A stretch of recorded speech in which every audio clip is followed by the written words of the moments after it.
Hey, faut que je te raconte. Moi, c'est Fanny. J'habite maintenant à New York, mais j'ai grandi à Saint-Hubert, sur la rive sud de Montréal. Comment ton parcours t'a amené à New York? D'abord, en passant par Los Angeles. Donc, après ma maîtrise, je voulais vraiment travailler dans l'industrie des cosmétiques en marketing. J'ai décidé de déménager à New York parce que c'est la capitale de la mode et de la beauté. Qu'est-ce qui t'a motivé à choisir UCLA pour faire ton MBA?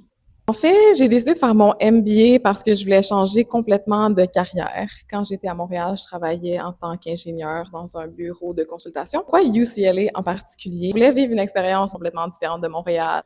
Tu travailles chez Temelio.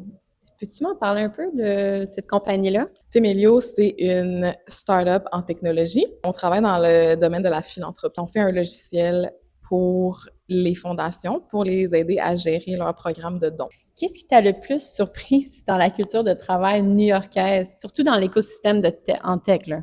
Ma compagnie, je dirais, la culture est pas la culture typique new-yorkaise et surtout pas typique startup, je dirais. Les conditions de travail sont très, très bas. L'équilibre vie-travail est excellent, que je n'ai pas nécessairement remarqué dans tous les domaines à New York. Est-ce que ton identité québécoise influence ta façon de travailler ou de collaborer aujourd'hui?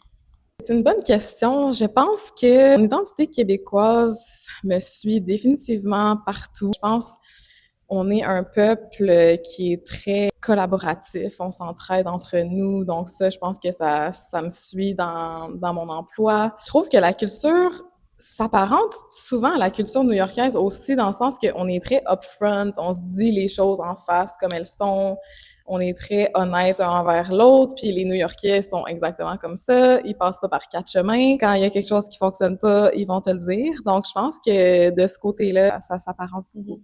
Dans ton environnement de travail en tech, comment est-ce que le Québec est perçu? Wow, des bonnes questions. Les gens ont une bonne impression, honnêtement, du Québec et du Canada, en tout cas dans mon domaine, c'est vu comme positif et intéressant. Mes collègues en général trouvent ça très, très cool que je sois québécoise. Ils sont tous impressionnés que je parle deux langues parce que la plupart d'entre eux parlent juste une langue. Quel conseil donnerais-tu à un Québécois qui aimerait peut-être venir à New York ou dans un autre pays à l'étranger? Mon premier conseil, ça serait d'évaluer différents plans.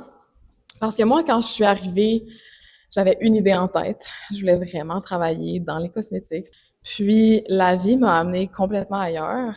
Donc, je dirais garder un esprit ouvert et être flexible avec ce que la vie va t'amener en déménageant dans un autre pays. Je pense que c'est très important. On n'a pas autant de contrôle sur notre avenir quand on déménage dans un pays complètement nouveau versus quand on cherche un nouvel emploi chez nous. C'est quoi ta poutine signature, là? Une poutine au smoke meat. Ça, c'est ma favorite. Chaque fois que je retourne au Québec, je dois manger une poutine. Et j'ai aussi un numéro 2, OK? C'est peut-être un hot take, mais j'adore la poutine du McDonald's Ah ouais? au poulet croustillant buffalo. C'est délicieux. C'est comme pas vraiment une vraie poutine. Tu sais, si on compare ça, mettons, à la poutine de la belle province, c'est pas le même style du tout, mais Mhm. délicieux.